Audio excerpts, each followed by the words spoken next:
Hello বন্ধুরা, আজ আমি বানাবো আলু দিয়ে বড়ার ঝোল। তার জন্য প্রথমেই মটরের ডাল আর ছোলার ডাল ভিজিয়ে রেখেছি। এখন আমি এটাকে একটু আদা আর নুন লঙ্কা দিয়ে পেস্ট বানিয়ে নেব।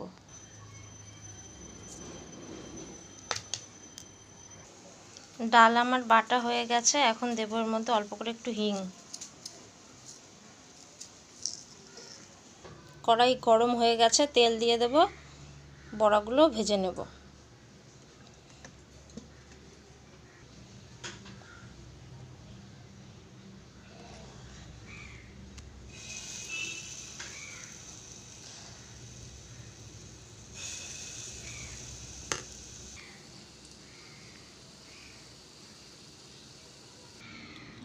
একটা মশলা বানিয়ে নেব, মশলার পেস্ট।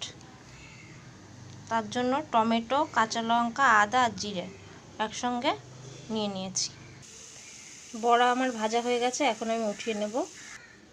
কড়াইতে তেল দিয়ে আলুটা একটু ভেজে নেব।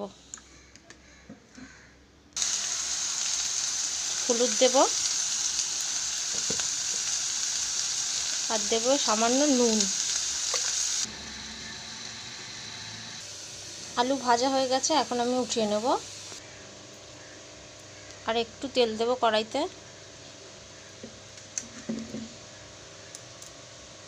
তেজপাতা, শুকনো লঙ্কা দিয়ে দেব, জিরে দেব ফোড়নে, মশলার পেস্ট দিয়ে দেব, দেব অল্প করে জল,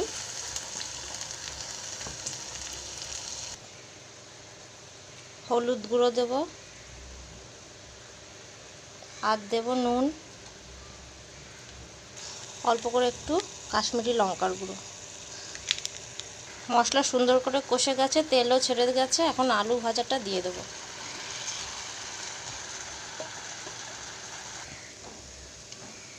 গরম জলটা দিয়ে দেব।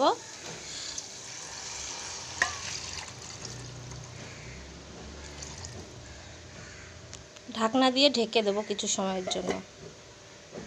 চিনি দিয়ে দেব,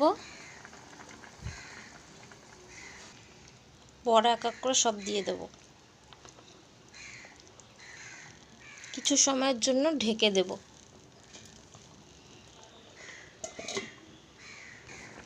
দেব একটু গরম মশলা।